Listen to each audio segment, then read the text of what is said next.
Hello, I'm live. Welcome to Mindless Potential, Discovering Buddhism, class number 4 in this topic. What I'm going to do is just turn that light on at the back because it looks a little bit dark, and so I just might do that.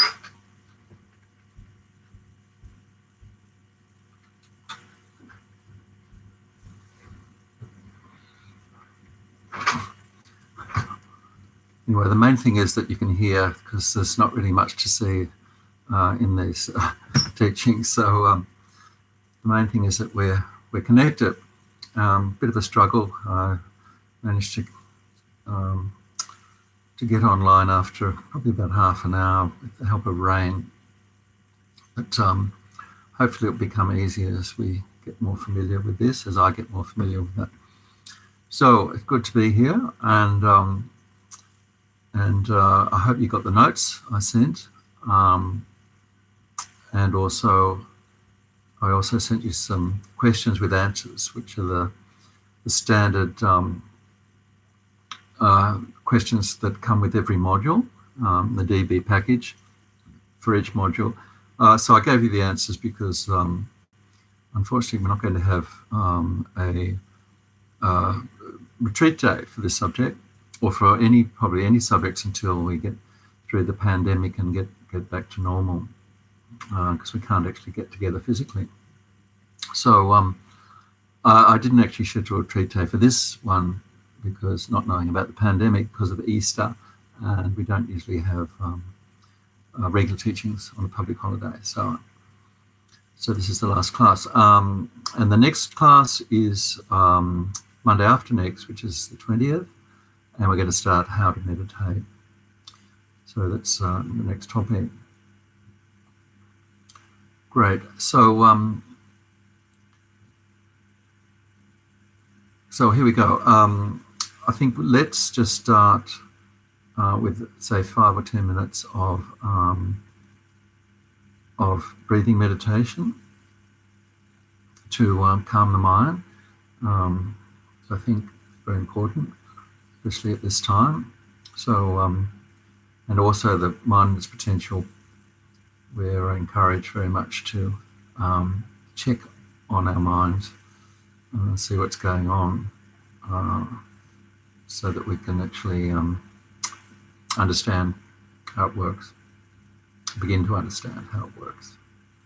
So mindfulness is important for all Buddhist studies, but particularly for this topic. Okay, so I've got my the gong here. So we'll do probably about 8 minutes of mindfulness of breath. Right, so we'll just come into our body and mind, getting comfortable, either on the floor or the chair.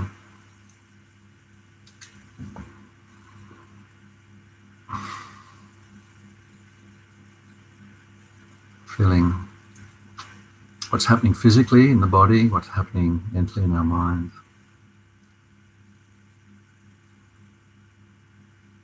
Letting go of the busy day we've just had, the outside world. Just spending a moment to appreciate how fortunate we are to actually do some practice and study the Dharma. Incredible.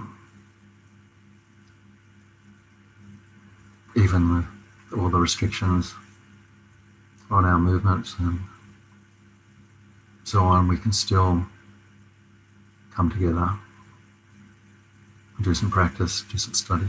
Amazing. So just beginning with the body, checking for any tension in the upper body, the shoulders, the neck, the head.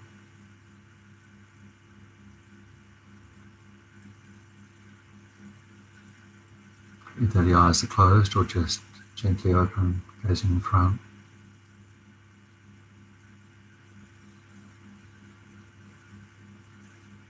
Feeling a weight of the body on the chair or the floor,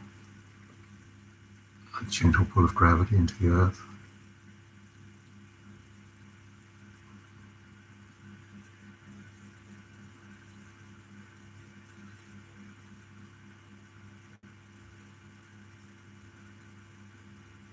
Time to let go physically, let go of all the busy thoughts, all the worries,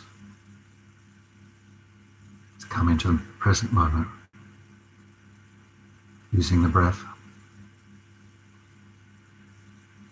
Breath is in the present moment. If we're with the breath, we're in the present moment.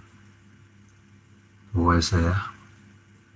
Now we're just noticing, just watching it.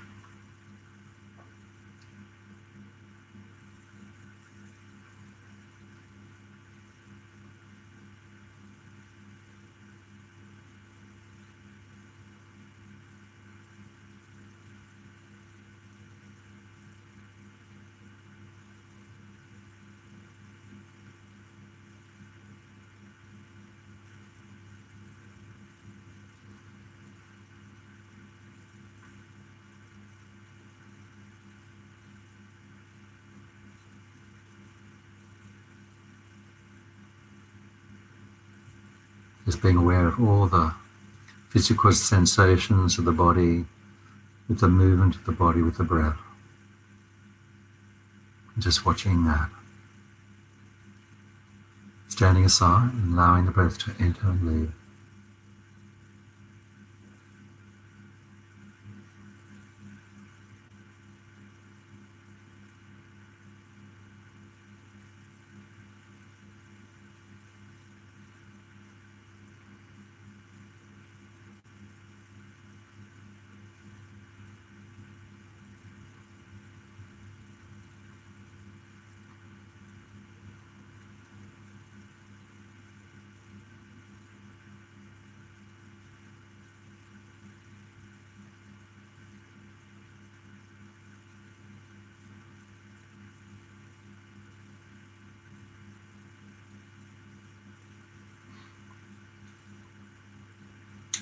Also keeping an eye out for thoughts, distractions.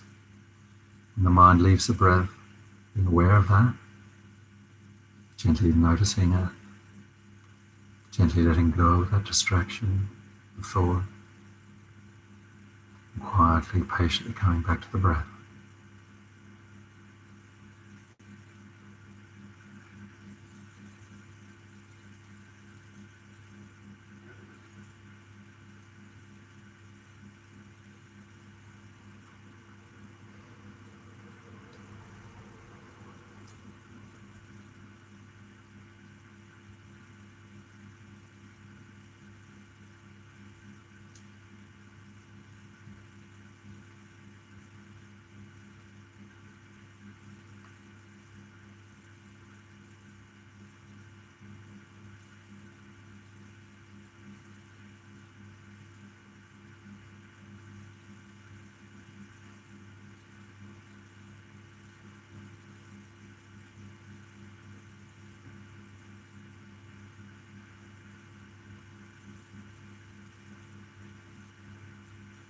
Just staying with the breath, drawing the breath all the way into the body, all the way out of the body.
There will always be thoughts, but while we're on the breath, we just let them go. They enter the mind, they leave the mind. And we stay with the breath.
Just relax.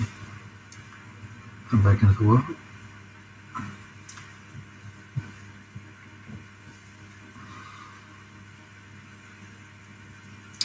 So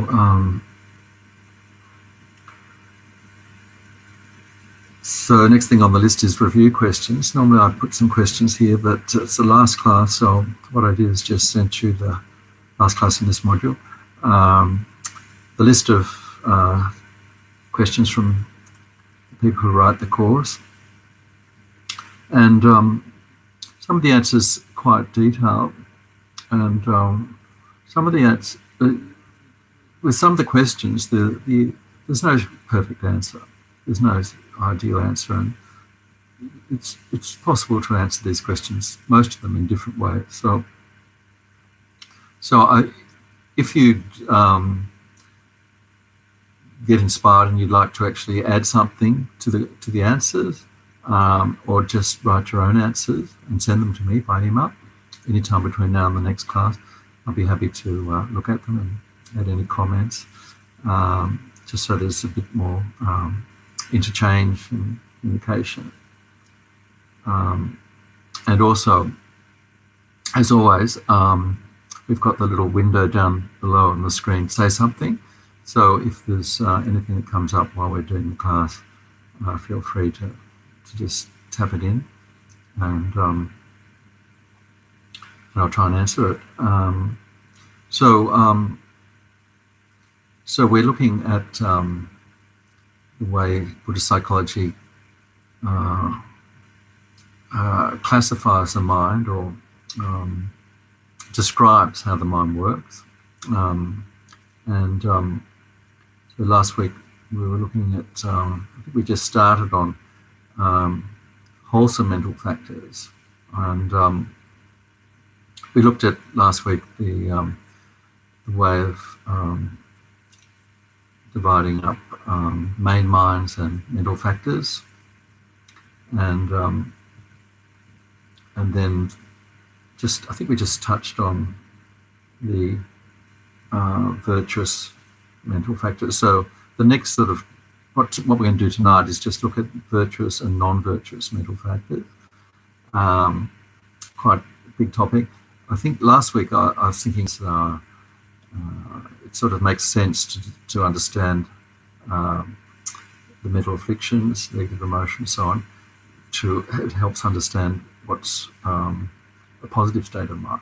So I think it's good. We'll follow the normal way of doing things and start with the non-virtuous mental factors. So the main book I'm still using is Geshe Tashi Charing's book called Buddhist Psychology. Very good book, more detail than we need, but well written and very easy to read. And Lama Yeshe and Lama Zopa. So I've just got a few things to look at in some of those readings tonight.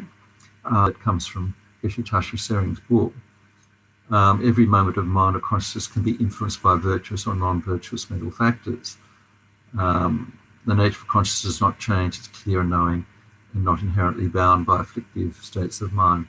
So there's this, remember this useful idea of the mind as a perfectly pure sky, perfect blue sky, and these afflictions are like clouds in the sky, but the sky is not affected by the clouds. No matter how many clouds or storms there are in the sky, the actual nature of the sky is still there behind the clouds. And the clouds are ephemeral, they come and go, and the sky is unchanged. So this is a good analogy with the mind, this Buddha potential, so this clean, clear state of mind behind all these ups and downs, mental states that we experience. So just the clean, clear Buddha potential will go with us to the next, whatever next life we have, because even insects, whatever incarnated form we have or we take, we still have Buddha potential. But what also goes with us, it's not actually mentioned in that small paragraph, are the subtle, these karmic imprints, positive imprints, negative imprints, on the very subtlest mind. So these karmic imprints will go to, with a subtle mind, to be incarnated in the next life. So the more we can uproot our afflictions, negative mental states in this life. I've got this human body with the human brain. The more we can purify any negative karmic imprints, the more we can accumulate only positive actions of body, speech and mind, and as much as possible avoiding negative actions of body, speech and mind. Then the subtle mind that will pass to the next life at the time of death will be much purified. We might even become enlightened in this life, as many great Buddhist masters have, by completely devoting themselves to the teachings and studying, have become enlightened in one lifetime. Lama Tsongkhapa, good example, Milarepa. And so this possibility is to become enlightened very quickly.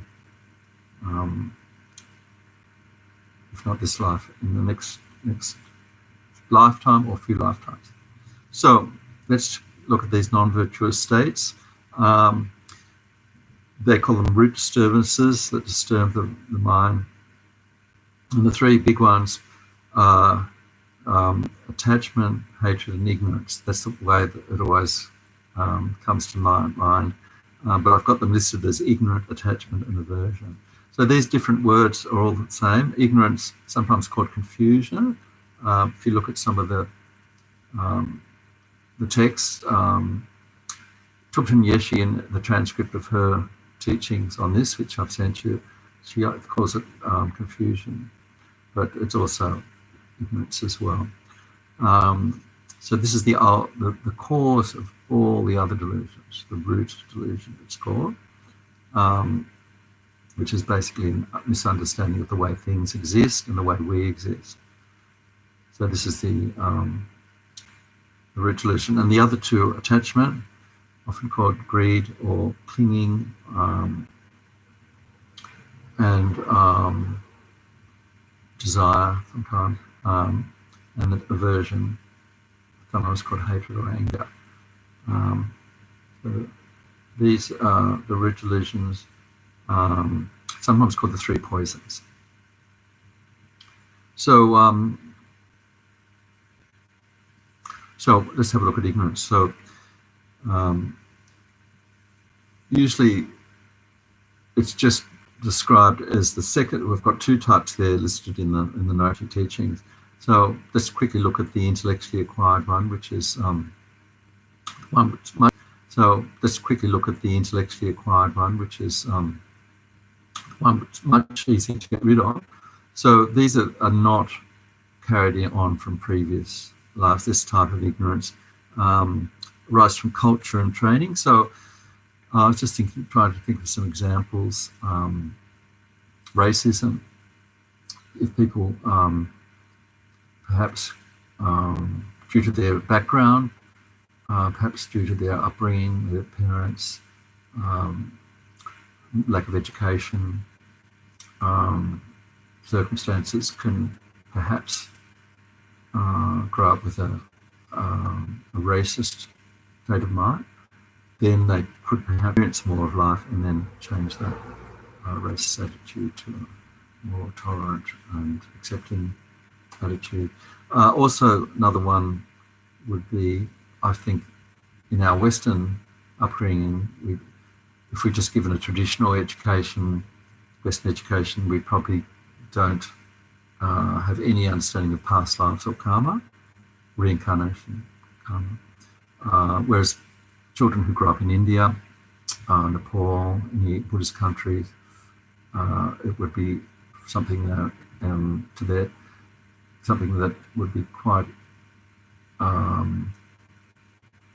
they'd grow up with. Their culture would actually teach these things, their religion, their parents. So their whole environment would be accepting the reality of past life, karma, and so on. So it wouldn't be new to them. So we by making contact with Buddhism, listening and analysis, we can accept that there is actually such a thing as past lives and so on. I think it probably took me about 10 years. I kept delaying reincarnation because I couldn't quite get it. And just all the other teachings somehow over the years, in my very spasmodic, unstructured, undisciplined study, eventually just pointed in this direction. And it seemed to be quite easy to accept after looking at all the other aspects of the teachings and so on. So this comes from previous lives. And the biggest one, the one that actually is the root of all ignorances, is the one that misapprehends the way we exist as a self-existent, independently existent, inherently existing person. A self, a person, instinct to survive and defend yourself from attack. Basically comes back to this idea that there is an inherent thing inside somewhere that has to be protected. That's me independently, not dependent on causes and conditions, but actually having an existence that is real. And then we cling to that. And as Rinpoche says, this is the main reason we're not enlightened, and that we cycle in this samsaric cycle of birth, old age, sickness and death. And it's been with us since beginningless time. There's never any beginning to this particular type of ignorance, but there's the possibility of ending it, particularly now that we have the complete path available to us. Understand and inform us, we can understand through our teachers, of course. So just have a note here to have a quick note this type of ignorance, to see if I can find it easily. Just quoting from that reference, the ignorance not knowing the nature of the I is like the farmer. So this is quite an interesting half page. I won't read the whole lot. Bottom page 29 of the reading, where Lama Zopa is talking about this way of grasping at a real me can be similar to the farmer and growing crops. So he says the ignorance of not knowing the nature of the I is like the farmer. The karma or action done out of ignorance is like the field, and the consciousness is like the seed. Like the field, and the consciousness is like the seed. Incredibly profound. Craving and grasping are like the minerals, heat and water, and rebirth is like the sprout growing.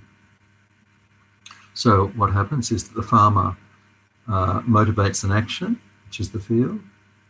The farmer is this ignorant, instinctive sense of self that's and then that drives intention. We looked at some of this last week, the different mental factors. So the consciousness is like the seed because it holds the potential to bring forth the stem, flowers, leaves and fruit. One tiny seed can hold the potential for billions of branches, flowers and fruit, for a huge tree with branches that can cover many thousands of people. Exactly like the seed, the consciousness holds our ignorance in the field of karma. The imprint then becomes ready to be experienced and the consciousness joins to the next life. And if the next rebirth is a human being, the consciousness enters the womb. So just there in a few paragraphs, he describes that 12 dependent links, which we looked at in the earlier module.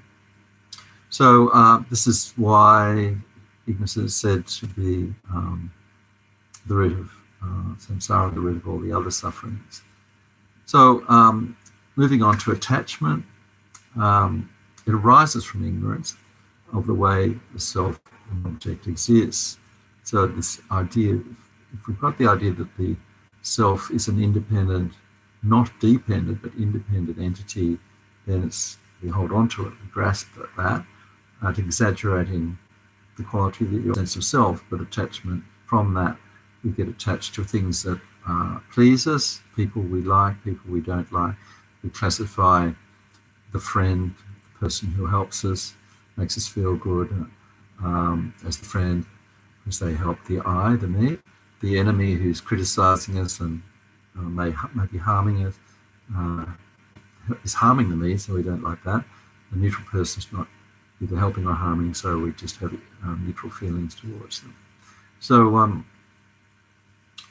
the outside world exists, and moving towards the things we like, at least, so moving away from the things that we don't like. So the moving away is the aversion, the third poisonous mind. So so let's look at some. I've got a point there. Some levels are obvious. So the most obvious we can just think of is, say, addiction. I was trying to think why. Sometimes it could be a drug addiction, very obvious, something that we overestimate and hold on to and grasp. And this element, this affliction of attachment is at work to the body. If the attachment to the body is another one, and even our sense of I is something that is only there by imputation, not inherent. Just looking at my notes. So what goes with it is if you're attached, we just think we're going to do actually meditation at the end of the class on attachment. So we can often think of how we've maybe had great attachment to a person when we perhaps fell in love, then we fell out of love. So at the time we were very, very attached to that person. We saw that person as having only good qualities, exaggerated good qualities. We grasp at them. And then because we've overemphasized these qualities and we put qualities that are not there on top of them, when we are deprived of those things that we're grasping at, like the person leaves, or we have a falling out and so on, there's often great suffering, mental suffering, being disappointed, sense of disappointment. So as Geshe-Tashi Tsering says, attachment is an agent for discontent because it exaggerates the object's appeal. So if it's exaggerating the object's appeal, we're going to be disappointed. And sometimes we can get angry. That's moving to the aversion. The person doesn't please us, behave as we should, we expected them to. They didn't live up to our very unrealistic expectations. So they can generate anger, not just disappointment, but anger, which is a very negative mental quality. So that brings us to the aversion, which is sometimes called hatred. Probably aversion is better in a way because it can be not as extreme as hatred. It could just be not liking a particular person, particular thing, something that we want to move away from. The object is seen to either harm the self's notion of permanence, so the mind exaggerates the negative qualities. So that means it threatens our existence, threatens our comfort, our comfortable notion of me. Could be someone criticizing us, could be physical harming us.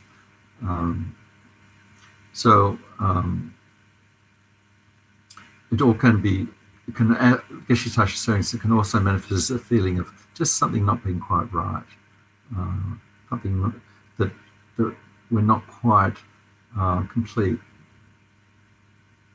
So this can lead to anger and so on. So the opposite, we'll come to this. The positive quality, the opposites to the opposite to aversion is non-hatred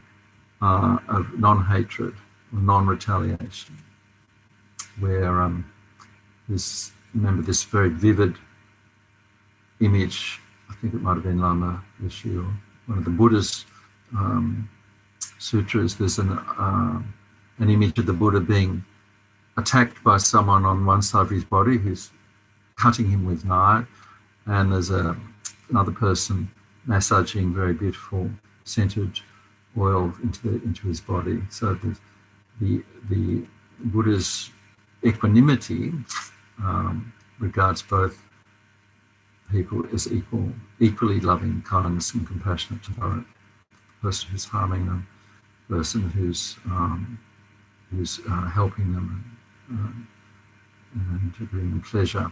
So this is not complete fantasy. I remember the Tibetans have suffered unbelievable tortures and atrocities in Tibet, and this wonderful story of Alan Wallace's teacher, one of his teachers, who came back, managed to escape after being tortured by the Tibetans, tortured by the Chinese in Tibet, and escaped and managed to get an audience with His Holiness the Dalai Lama. And His Holiness asked him, what was your experience? You know, what happened? Why did you come? And he said, I was really scared. And he said, oh, you're scared of the Chinese and the harm they were doing. He said, no, I was really scared of losing my love for the Chinese, losing my compassion while he's being tortured. Really scared. He didn't. He was a very high Lama, of course. So this is a story that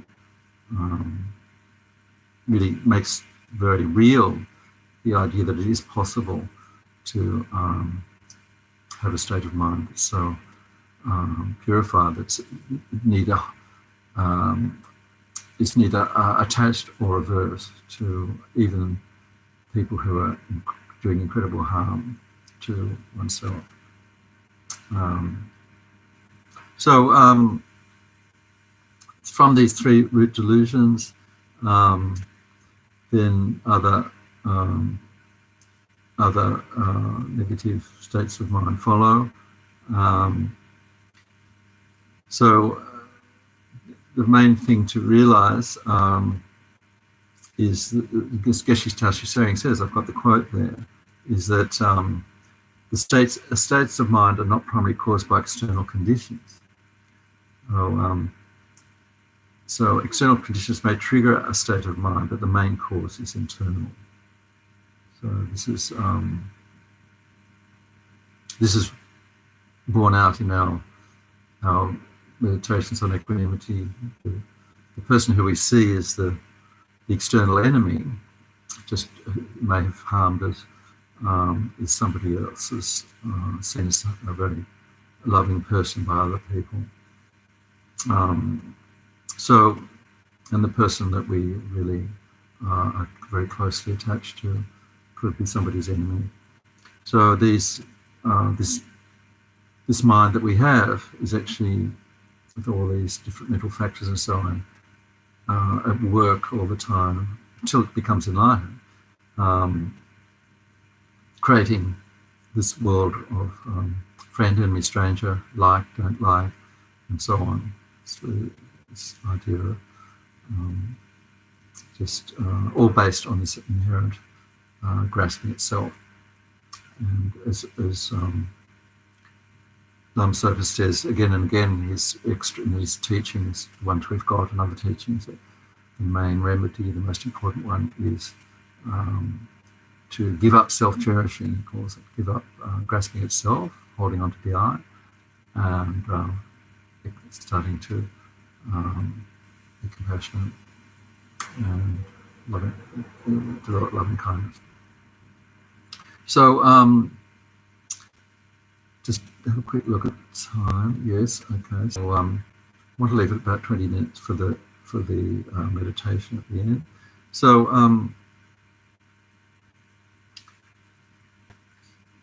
I've got a couple of questions there, just sort of, there's no sort of perfect answer. Just to maybe pause and have a bit of a think. First one is, what mental afflictions cause stress and depression? And why does the alcoholic continue to drink? So of course, stress and depression can be caused by many things, many different circumstances. Sometimes there's depression by a specific cause that we can actually see. We might be grieving, loss of a loved one, might have an obvious cause, or there might be no cause, just no cause that we can actually pinpoint. And so ultimately, in either case, even if we can't identify a cause, there is a cause, because in all Buddhist psychology, there's a cause, always cause and effect. So it could be a previous imprints, karmic seeds that are on our consciousness from previous life, ripening. So just read what, or not read, but just Geshe Tashi sharing gives a little bit of thought to this first one, what causes stress and depression. He says, pressures of modern life, of course, can cause stress and depression. So just the normal routine of work, pressures of family life, pressures that we've got now, coronavirus and illness, These can seem to be the immediate cause, but ignorance is the root cause, he says. So he takes the example of someone who works very, very hard without taking enough time to relax. It looks like it's overwork's the cause, but it could be that the motivation for acquiring affluence, to want to succeed, have material possessions, and also maybe high status, as a career, go up in the hierarchy. So these motivations, thinking that this will make us happy, could be what's driving us. In which case, it's this ignorance. We think that working all day and all night will make us happy, but through what we attain, reputation and material wealth and so on. And he says, if we were free of this ignorance, we could work all day and night and not be depressed. So I think what he's saying, ignorance meaning basically our motivation. So if our motivation is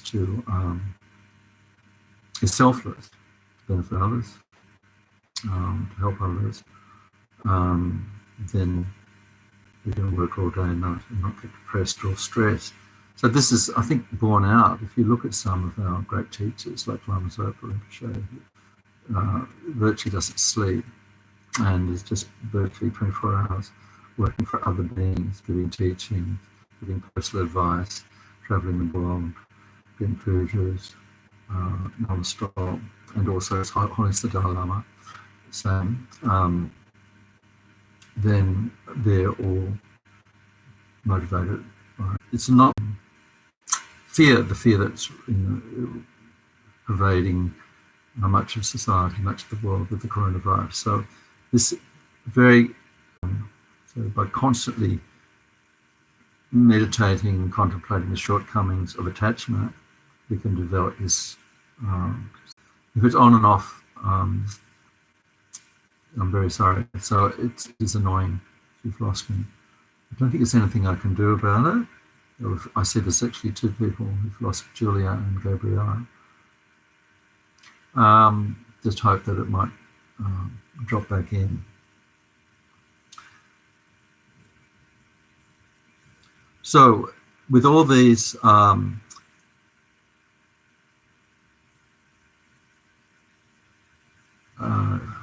so maybe Julia says hi. Hi, I hope you're there, Julia. I hope you're back. All these wholesome states of mind, it's by contemplating the disadvantages of the opposites of the attachment, hatred, and ignorance, then we can develop these states of love, non-attachment, and wisdom. Also, to ultimately attain that direct understanding of emptiness, wisdom, the understanding of emptiness of how the self exists. So, just brief. I've just got a list of these positive mental factors. So the first three are the ones. Yes, I'm just reading the comments. Obviously, there's great problems with some people getting the reception. It could be. I think it's something between me and you, the audience, and I think it could be the NBN or the cables. It looks fine from here. Or the lights are flashing there. So it seems to be our net system. So just looking at the last page of the notes there, Geshe Singh says the three trainings, which are called ethics, concentration, and wisdom, are sort of the basis of us moving towards these positive states of mind. So ethics is right. My livelihood, actually, it's down there at the bottom. The fourth self exists, the nature of reality, which is a person. And then it ended, and you went through the usual excitement at the time you touch, and then the disappointment later. So I'm using an example of a person because it's often what happens in our lives. But if you've got so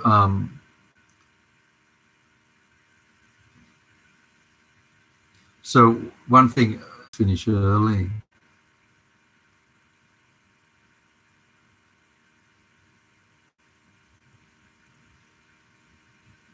So yeah, it looks like we've lost everybody, and I'm sorry. Well, not to worry, there's another chance next time. And the thing is, you've got all the notes, and I can get in touch by email if you have a question. All right, I think I'll just say goodbye to nobody. Thanks for being there, for when you were. Sorry about that. Until we meet next time, which is Monday afternoon, have a peaceful,